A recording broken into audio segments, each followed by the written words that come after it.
The Galactic Council's grand chamber on the planet Lyrio was a sight to behold. Its walls shimmered with a soft, iridescent glow, and the air buzzed with quiet murmurs as representatives from countless species gathered for what promised to be a historic meeting. Among them sat Daniel Hayes, Earth's ambassador. He was a tall man with sharp features, his dark suit blending in with the formal attire of the other delegates. Yet there was something about him that stood out, a calm confidence that made others take notice. For years, humanity had been an outlier among the galactic community. The other species viewed humans as reckless and impatient, always pushing boundaries instead of following the rules. This time, however, tensions had reached a breaking point. The Council accused Earth of hoarding advanced technology discovered during deep space exploration and refusing to share resources as required by interstellar agreements. To many, it seemed like humanity cared only about itself. Lyrith, a towering insectoid counselor with translucent wings, called for order.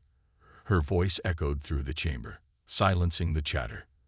Ambassador Hayes, she said, her tone firm but measured, Earth's actions have disrupted the balance we've worked so hard to maintain.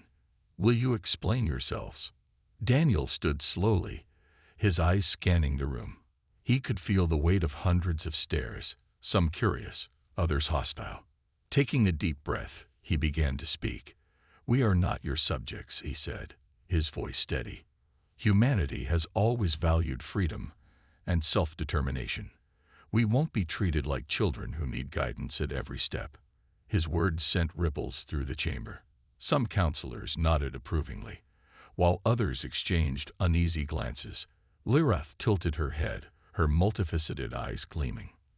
"Then perhaps you would care to explain why Earth refuses to comply with resource-sharing mandates, or why your ships trespass into restricted zones without permission." Daniel didn't flinch. "We explore because we're curious. We innovate because we dream. And yes, we protect our discoveries because they belong to us. Humanity isn't asking for handouts or special treatment. We're asking for respect." The room erupted into heated debate. Voices rose, and gestures grew animated as representatives argued over Earth's defiance. Some called for sanctions, while others urged patience. Amid the chaos, Daniel noticed subtle exchanges between certain counselors, glances, nods, and whispered words that hinted at deeper divisions within the council itself. As the session dragged on, the atmosphere grew heavier. Finally, Daniel raised his hand, signaling for silence. When the room settled, he delivered his final statement. "If the Council cannot accept us as equals, then perhaps it's time we go our separate ways. Humanity will no longer bow to demands that stifle our growth." Gasps rippled through the chamber. Even Lyrith seemed taken aback, her wings fluttering slightly. For a moment, no one spoke. Then, slowly, the reality of Daniel's words sank in. Humanity had just declared its intention to leave the Galactic Council. Outside the chamber, reporters swarmed around Daniel as he exited. Cameras flashed, and microphones were thrust toward him. "Is this truly Earth's decision?" one asked. "What happens next?" Another pressed. Daniel paused, looking directly into the crowd. "This is only the beginning," he said simply before walking away. Back on Earth, reactions were mixed. Some cheered the move as a bold step toward independence, while others feared the consequences of alienating powerful allies. For better or worse, humanity had made its choice. The galaxy watched and waited to see what would come next. Back on Earth, the news of humanity's withdrawal from the Galactic Council spread like wildfire. Reactions were as divided as they could be. In bustling cities, people gathered in public squares to discuss what it all meant. Some waved flags and cheered, celebrating what they saw as a brave step toward independence. Others looked worried, their faces tense as they listened to experts debate the risks of isolating Earth from the rest of the galaxy. Sarah Monroe, a journalist known for her sharp reporting, was determined to capture every side of the story. She traveled across the globe, interviewing scientists, politicians, and ordinary citizens. Her first stop was a research facility in New York, where she met Alex Carter, a young physicist working on cutting-edge quantum propulsion systems. Alex was optimistic about humanity's future. "We don't need the Council," he told Sarah with a confident smile. "Our technology is advancing faster than ever. If we focus on ourselves, we can achieve things no one thought possible." But not everyone shared Alex's enthusiasm. In Geneva, Sarah spoke with Rachel Bennett, a seasoned diplomat who had spent years fostering ties between Earth and other species. Rachel shook her head as she sipped her coffee. "Walking away isn't the answer," she said firmly. "The Council may have its flaws, but isolation will only make us weaker. What happens when the Varnock or another aggressive species decides to attack? We'll be on our own." As Sarah continued her journey, she noticed a growing sense of unease. Rumors were spreading about secret military projects aimed at defending Earth. Some claimed that advanced weapons were being developed using alien technology recovered from deep space missions.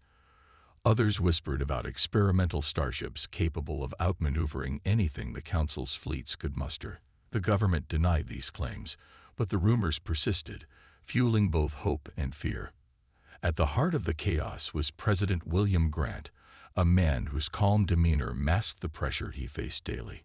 World leaders constantly called him, some urging him to reconsider humanity's decision, while others pushed for even stronger measures against the Council.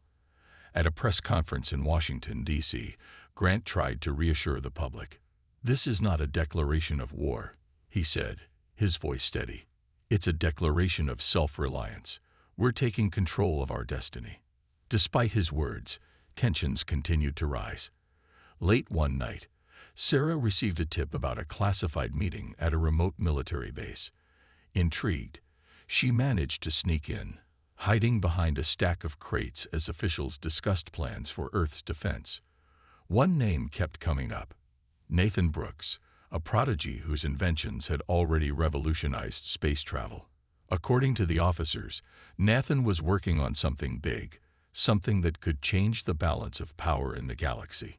As Sarah left the base, her mind raced with questions. Was humanity ready for this? Could they truly stand alone against the vast network of alliances that made up the Galactic Council? She thought about the faces she had seen during her travels, the hopeful, the fearful, the defiant. Each person seemed to carry a piece of the puzzle, yet the full picture remained unclear. Meanwhile, Daniel Hayes returned to Earth, his role in the Council chamber now legendary. He met with President Grant and other key figures, helping to shape the strategy moving forward. Though praised by many, Daniel knew the road ahead would be difficult. He often found himself staring at maps of the stars, wondering how far humanity's reach could extend, and how far their enemies might go to stop them. In the days that followed, preparations intensified. Factories worked around the clock to produce new ships and weapons. Volunteers flooded recruitment centers, eager to defend their planet. Even skeptics like Rachel Bennett joined the effort, realizing there was no turning back now. Humanity had made its choice, and the galaxy was watching closely to see if they could survive it. As weeks passed, strange reports began to surface. Ships belonging to the Varnock, a reptilian species known for their aggression and expansionist tendencies, were spotted near human colonies on the edge of explored space. These sightings raised alarms across Earth. Many believed the Galactic Council was behind it, using the Varnock as proxies to punish humanity for its defiance. The tension in the air grew thicker with each passing day. Daniel Hayes, Earth's ambassador, found himself at the center of the storm once again. He received encrypted messages from an unknown source, hinting at betrayal within his own ranks.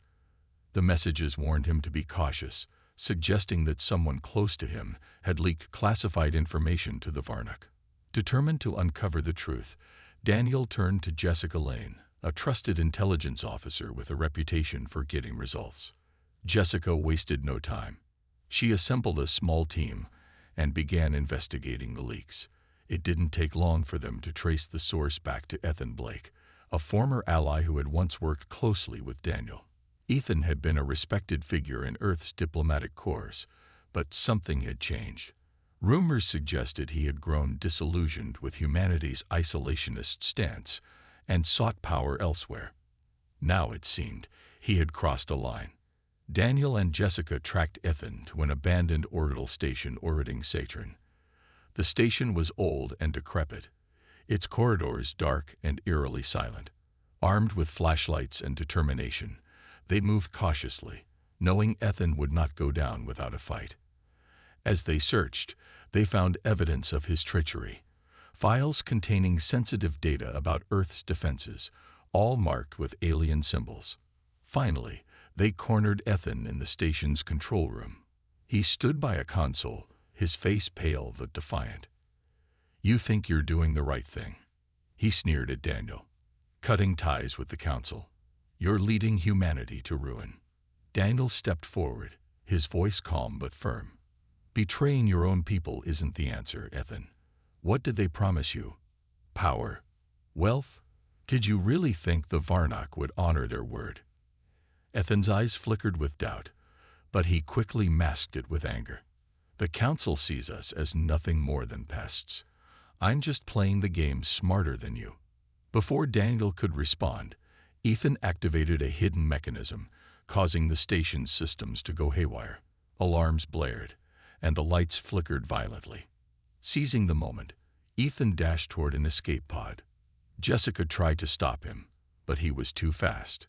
With a smirk, he launched himself into space, disappearing into the void. Back on Earth, the implications of Ethan's betrayal sent shockwaves through the government. President Grant ordered immediate security reviews, while Nathan Brooks accelerated work on defensive technologies. Humanity now faced not only the Varnock, but also the possibility of further sabotage from within. Sarah Monroe covered the unfolding drama, her reports painting a grim picture. She interviewed soldiers preparing for potential conflict and families living near the outer colonies, their lives overshadowed by fear. "Do you think we can win?" one woman asked Sarah, her voice trembling. Sarah hesitated before answering. "I don't know," she admitted, "but I do know that humanity has never backed down from a challenge." Amid the chaos, Admiral Laura Dawson took command of Earth's fleet, ensuring every ship was battle-ready. She drilled her crews relentlessly, knowing that when the time came, hesitation would mean defeat. Meanwhile, Daniel worked tirelessly to rally support, reaching out to rogue factions within the Galactic Council who might sympathize with Earth's plight. Though the odds seemed stacked against them, humanity refused to give up. They had walked away from dependence, and now they were learning what it meant to stand alone.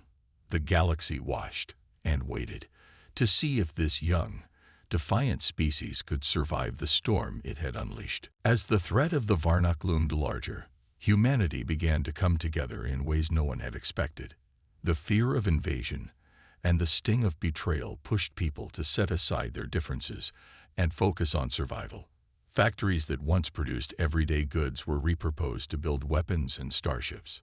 Scientists worked around the clock, their labs buzzing with activity as they raced to develop new technologies. Even ordinary citizens pitched in, volunteering for training programs or helping to organize supplies. At the center of this effort was Nathan Brooks, a young genius whose inventions had already revolutionized space travel. Working in a top-secret facility, Nathan poured all his energy into creating something extraordinary: a fleet of autonomous drones capable of overwhelming enemy forces. These drones were small but deadly, equipped with advanced AI that allowed them to adapt to any situation. When tested in simulations, they performed flawlessly, destroying mock enemy ships with precision and speed. Nathan's work gave humanity a glimmer of hope, a chance to level the playing field against the Varnock's superior numbers. In orbit, Admiral Laura Dawson led the assembly of Earth's fleet. Dozens of ships, both old and new, gathered under her command. She drilled her crews relentlessly, running practice battles to prepare them for the fight ahead. Her flagship, the largest and most advanced vessel in the fleet, became a symbol of humanity's determination. Painted with Earth's blue and white colors, it stood as a reminder of what they were fighting for. Laura's leadership inspired those around her, earning her the respect and loyalty of her crew. "We're not just defending Earth," she told them during one briefing. "We're proving that we can stand on our own." Despite the unity, tensions remained high. Sarah Monroe continued to document the unfolding events, traveling between military bases and colonies to capture the human side of the story. She met Emily Ross, a medic stationed aboard one of the fleet's support ships. Emily was soft-spoken but determined, her hands always busy tending to injured soldiers or preparing medical kits. "I'm scared," she admitted to Sarah one evening. "But if I can save even one life, it'll be worth it." Her courage resonated with others, reminding everyone why they were making these sacrifices. Meanwhile, Daniel Hayes worked tirelessly behind the scenes, trying to rally allies within the fractured Galactic Council. He reached out to rogue factions, appealing to their shared frustration with the Council's oppressive policies. Slowly but surely, he began to make progress. Some species, tired of being controlled by the Council's rigid hierarchy, expressed sympathy for Earth's cause. Though none were ready to openly defy the Council, their quiet support provided valuable intelligence and resources.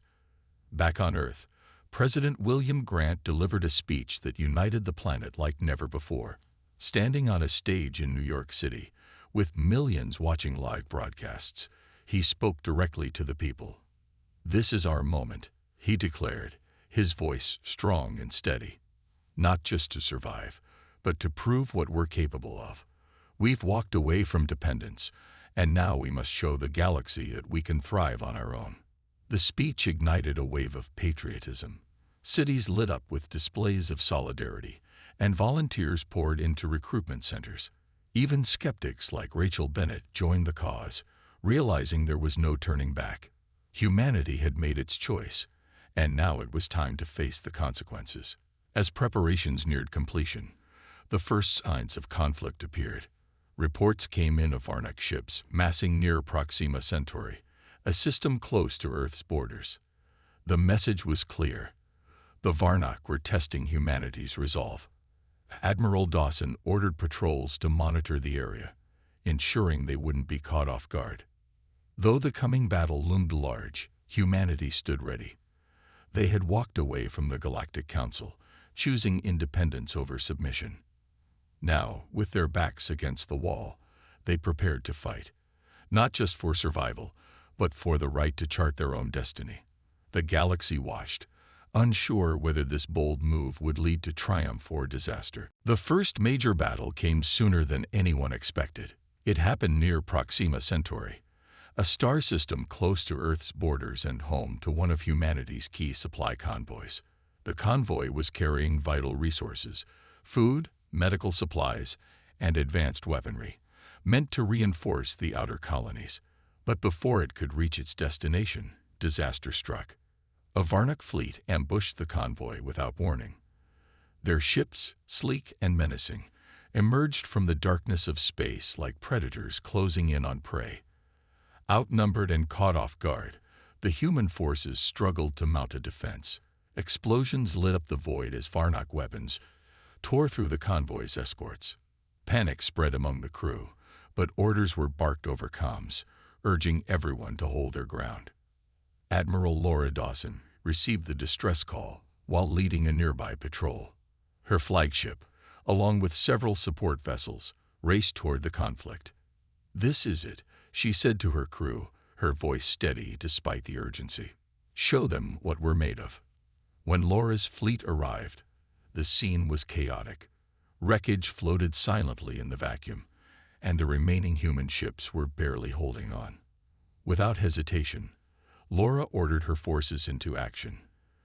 The drones designed by Nathan Brooks were deployed first, swarming the Varnak ships like insects. Their small size made them difficult targets, and they inflicted surprising damage, disabling engines and weapon systems. The battle quickly escalated. Human starships engaged the larger Varnak vessels, exchanging fire in dazzling bursts of light. Laura's flagship unleashed its main weapon, a powerful energy beam that cut through enemy hulls with devastating precision. One Varnak cruiser exploded in a fiery blast, sending shockwaves rippling through the battlefield. Cheers erupted aboard the human ships, but there was no time to celebrate. More enemies remained, and the fight was far from over. Amid the chaos, Daniel Hayes watched from Earth, his eyes glued to live feeds streaming from the front lines. He clenched his fists as he saw the destruction, knowing how much was at stake. Jessica Lane stood beside him, her expression grim. "We need to be ready for whatever comes next," she said quietly. Daniel nodded, his mind racing with plans. Back in the thick of the fight, Admiral Dawson proved her worth. She maneuvered her flagship with skill, dodging incoming fire while coordinating her fleet's movements. Her calm demeanor inspired confidence, keeping morale high even as casualties mounted. Slowly but surely, the tide began to turn. The Varnock, unprepared for the ferocity of humanity's resistance, started to retreat. When the dust settled, the human forces had secured a narrow victory. The convoy was saved, though at a heavy cost. Several ships had been lost, and many lives sacrificed. Despite the losses, the win boosted morale across Earth. News of the battle spread quickly, igniting pride and determination. People celebrated in the streets, hailing the bravery of their soldiers. For Admiral Dawson and her crew, however, there was little time to rest. They knew this skirmish was only the beginning. The Varnock would return, stronger and more determined than ever. Preparations resumed immediately, with Nathan Brooks tweaking his drone designs and engineers working to repair damaged ships. Daniel Hayes used the victory to strengthen his diplomatic efforts. He shared footage of the battle with rogue factions within the Galactic Council, hoping to sway more species to humanity's side. Some were impressed by Earth's resilience, while others remained cautious, unwilling to risk entering the Council. As days passed, the galaxy buzzed with speculation. Humanity had proven it could fight back, but questions lingered. Could they withstand a full-scale invasion? Would the Council intervene directly? For now, Earth stood united, its people resolved to face whatever came next. The war had begun, and humanity was ready to prove itself, not just as survivors, but as a force to be reckoned with. Months passed, and the war between humanity and the Varnock raged on.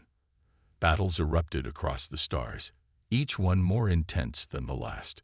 Humanity's ingenuity began to tip the scales, but the cost was high. Colonies were lost, ships destroyed, and countless lives sacrificed. Yet, despite the losses, Earth's forces refused to give up. They fought with a determination that surprised even their enemies. Nathan Brooks became a hero in the eyes of many. His drones, now upgraded with faster processors and more advanced AI, played a crucial role in every battle. Swarms of the small machines overwhelmed Varnock fleets, targeting weak points and creating openings for human ships to exploit. Nathan worked tirelessly, often going days without sleep as he fine-tuned his designs. "We can't afford mistakes," he told his team. "Every second counts." Admiral Laura Dawson continued to lead from the front lines. Her tactical brilliance turned the tide in several key engagements. She studied the Varnock's movements, learning their patterns and anticipating their strategies. Under her command, Earth's fleet grew stronger, its soldiers more disciplined. Laura's calm under pressure earned her the nickname, the Shield of Earth. Even in the darkest moments, she never wavered, inspiring those around her to keep fighting. Sarah Monroe followed the war closely, documenting the stories of those involved. She traveled with Emily Ross, the medic who had become a symbol of hope for many. Emily worked tirelessly, treating wounded soldiers and comforting those who had lost loved ones. Her hands moved quickly, stitching wounds and administering medicine, but her heart ached with each life she couldn't save. "I wish I could do more," she confessed to Sarah one night. "But if I can help even one person, it's worth it." Meanwhile, Daniel Hayes focused on diplomacy, reaching out to rogue factions within the Galactic Council. He shared intelligence about the Varnock's aggression, hoping to expose the Council's role in the conflict. Slowly, cracks began to form in the Council's unity. Some species, disillusioned by the Council's oppressive policies, started questioning their loyalty. Though none openly supported Earth yet, their hesitation gave humanity a glimmer of hope. The turning point came during a fierce battle near Sirius Prime, a contested star system rich in resources. The Varnock launched a massive assault, determined to claim the system for themselves. Admiral Dawson led Earth's entire fleet into the fight, knowing this could be the decisive moment. Using decoys and ambushes, she lured the Varnock into traps, exploiting their overconfidence. Nathan's drones wreaked havoc, disabling enemy ships and forcing them to retreat.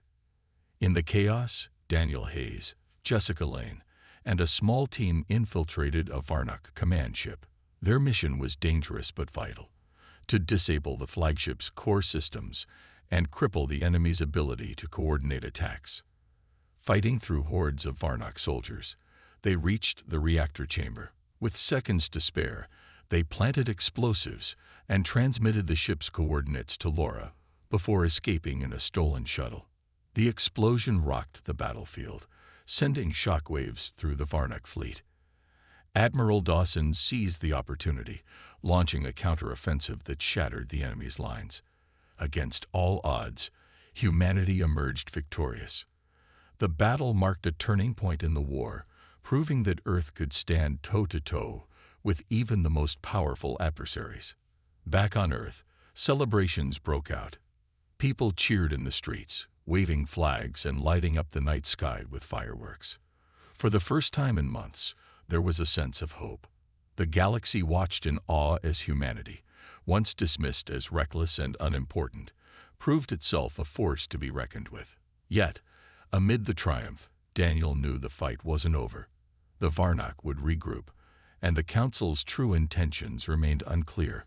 Still, humanity had taken a stand, refusing to back down even when faced with overwhelming odds.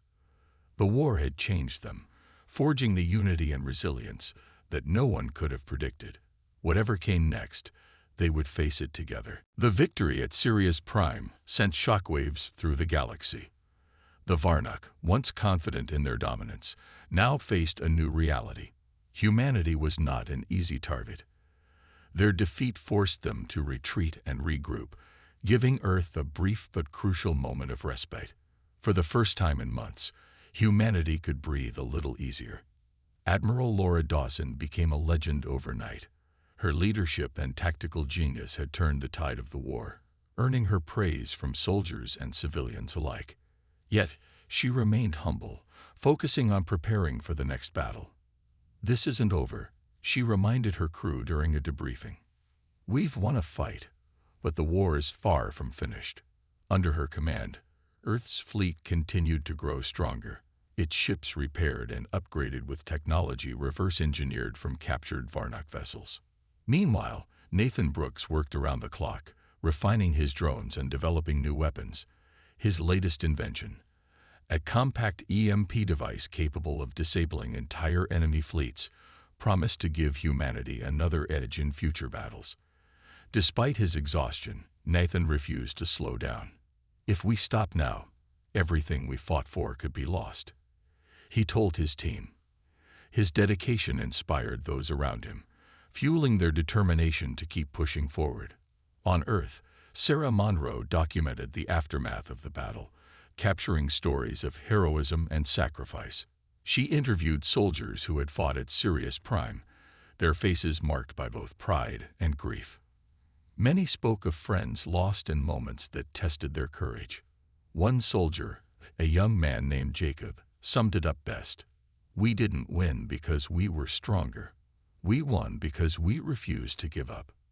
Rachel Bennett, the diplomat who had once opposed humanity's withdrawal from the Galactic Council, found herself working alongside Daniel Hayes. Together, they reached out to more rogue factions within the Council, seeking alliances based on mutual benefit. Their efforts began to bear fruit as whispers of dissent spread among member species. Some openly criticized the Council's handling of the conflict, while others quietly provided aid to Earth. Though progress was slow, cracks in the Council's power structure grew wider. As humanity prepared for what lay ahead, tensions simmered within the Galactic Council itself. Lirath, the insectoid counselor who had once accused Earth of defiance, faced growing opposition from her peers. Some accused her of underestimating humanity, while others questioned the wisdom of provoking such a dangerous adversary. Behind closed doors, debates turned heated, exposing divisions that had long been hidden. The Varnuk, humiliated by their defeat, plotted revenge. Reports came in of massive shipyards operating in deep space, churning out new vessels at an alarming rate. Intelligence suggested they were preparing for a final, decisive assault. Admiral Dawson took these warnings seriously, ensuring Earth's defenses were stronger than ever. Patrols increased, and colonies on the outer edges of human territory fortified their positions. Daniel Hayes knew the coming battle would define humanity's future. He met with President William Grant and other leaders, discussing strategies and contingency plans. "We've proven we can fight," Daniel said during one meeting. "Now we need to prove we can endure." His words resonated with everyone in the room, reinforcing their resolve. Back on the front lines, soldiers trained harder than ever, knowing the stakes were higher than before. Emily Ross, the medic who had become a symbol of hope, traveled between bases, tending to the wounded and offering words of encouragement. Her presence brought comfort to those who felt the weight of the war pressing down on them. As preparations neared completion, humanity stood united, ready to face whatever came next. They had walked away from dependence, choosing instead to carve their own path. Now, with the galaxy watching, they prepared to fight, not just for survival, but for the right to shape their own destiny. The final chapter of the war was about to begin, and humanity was determined to write it on their own terms. The final battle took place in the Sirius Prime system, a contested region that had become a symbol of humanity's resilience. The Varnuk fleet arrived with overwhelming numbers, their ships stretching across the horizon like a dark storm cloud. For hours, they bombarded human defenses, determined to crush Earth's forces once and for all. Admiral Laura Dawson stood on the bridge of her flagship, her eyes fixed on the chaos unfolding outside. "This is it," she said quietly. "Hold the line." Humanity's fleet fought with everything they had. Nathan Brooks' drones swarmed the enemy, targeting engines and weapon systems with relentless precision. The compact EMP devices he had developed were deployed strategically, disabling large sections of the Varnuk fleet.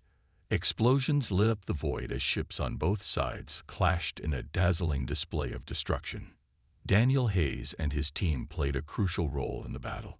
They infiltrated a Varnuk command ship, dodging enemy patrols and fighting their way to the reactor chamber. With seconds to spare, they planted explosives and transmitted the ship's coordinates to Laura before escaping in a stolen shuttle. The resulting explosion created chaos among the Varnuk ranks, giving Earth's forces the opening they needed. Admiral Dawson seized the moment, ordering a full-scale counterattack. Her flagship unleashed its energy beam, cutting through enemy vessels with devastating efficiency.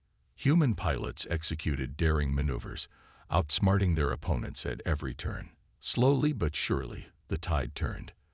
The Varnuk, caught off guard by humanity's ingenuity and determination, began to retreat. When the dust settled, the battlefield was eerily quiet. Humanity had won, but the cost was immense. Ships floated lifelessly in the void, their crews lost forever. Back on Earth, people mourned the fallen while celebrating the hard-fought victory. Flags waved, and tears flowed as families remembered those who had given everything to protect their world. In the aftermath, the Galactic Council faced unprecedented scrutiny. Public outrage forced reforms, weakening its grip on member species. Rogue factions that had supported Earth gained influence, pushing for a more equitable system. Lirath, once a staunch critic of humanity, found herself marginalized as dissent spread through the Council's ranks. On Earth, President William Grant addressed the world. "We've proven that we can stand alone," he said, his voice filled with pride. "But standing alone doesn't mean turning our backs on others. We will rebuild, not just for ourselves, but for all who seek peace and freedom." Diplomats like Rachel Bennett reopened dialogue with alien species, forging fragile alliances based on mutual respect rather than coercion. For Daniel Hayes, the war had changed him. He watched the stars from a quiet balcony, reflecting on the journey humanity had taken. They had walked away from dependence, choosing instead to forge their own path. It hadn't been easy, but they had emerged stronger, united by shared sacrifice and hope for the future. Nathan Brooks returned to his lab, already working on new technologies. Emily Ross continued her work, tending to the wounded and comforting those who grieved. Sarah Monroe wrote her final report, capturing the stories of heroism and resilience that defined the war. Each person carried a piece of the struggle, a reminder of what they had achieved together. Far beyond Earth, whispers circulated among distant civilizations. They spoke of a stubborn, resilient species that refused to bow, even when faced with annihilation. Some viewed humanity with admiration, while others saw them as a threat. But one thing was certain: the galaxy could no longer ignore them. As Earth began to rebuild, humanity looked to the stars with renewed purpose. They had fought for their independence and earned their place among the stars. Whatever challenges lay ahead, they would face them together, guided by the belief that they could shape their own destiny. And perhaps, just perhaps, the universe was better for it. The war may have ended, but the scars it left behind ran deep. On Earth, cities rebuilt their damaged structures, and families tried to piece together lives shattered by loss.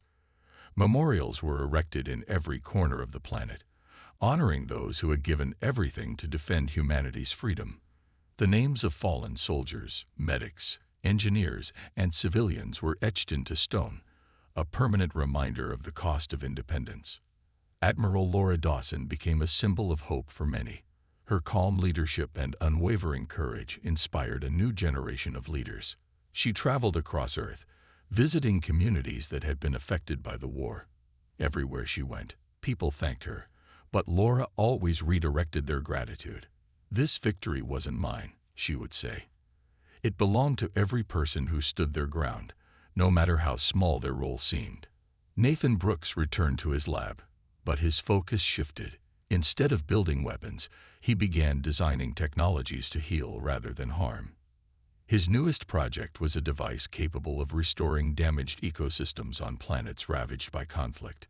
"We've spent so much time fighting," he told his team. "Now it's time to rebuild, not just for us, but for the galaxy." His work earned him recognition not only on Earth but among alien species who saw potential in humanity's ability to adapt and grow. Sarah Monroe published her final report on the war, titling it simply The Turning Point Asterisk. The book became an instant bestseller, capturing the raw emotions and untold stories of those who lived through the conflict. Readers connected with the personal accounts of soldiers like Jacob, who described the fear and pride of standing up to an overwhelming enemy. Emily Ross, the medic who had worked tirelessly on the front lines, wrote a foreword for the book. "War changes you," she said, "but it also shows you what truly matters: family, unity, and the strength to keep going when everything feels lost." Rachel Bennett continued her diplomatic efforts, working to mend ties with alien species. She traveled to distant worlds, meeting with leaders who had once dismissed humanity as reckless or unimportant. Slowly, trust began to form. Trade agreements replaced hostility, and joint research projects replaced espionage. Rachel often thought about how far they had come. "We didn't win this war to isolate ourselves," she said during one speech. "We wanted to show that we can be better, together." For Daniel Hayes, life took on a quieter pace. He stepped back from the spotlight, choosing to spend more time with his family. But he never stopped thinking about the future. Late at night, he would sit outside, gazing at the stars. He imagined humanity's place among them, a young, imperfect species still learning its role in the universe. "We've made mistakes," he admitted to himself. "But maybe that's what makes us special. We're willing to try again." Across the galaxy, whispers about humanity grew louder. Some species admired their resilience, while others remained wary.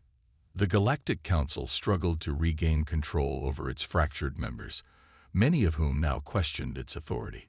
Lirith, once a fierce critic of Earth, found herself reflecting on humanity's journey. Perhaps, she thought, there was value in defiance if it led to growth. As years passed, humanity expanded cautiously, exploring new systems and forming alliances. They learned from their mistakes, striving to be better neighbors in the vastness of space. Schools taught the lessons of the war, ensuring future generations understood the importance of unity and determination.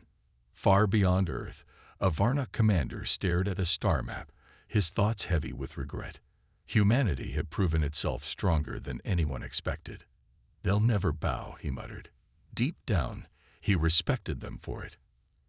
Earth stood as a beacon of hope, a testament to what could be achieved when people refused to give up. The galaxy watched and waited as humanity took its first steps toward a brighter future. Whatever challenges lay ahead, they would face them together, guided by the belief that even the smallest light could pierce the darkest void.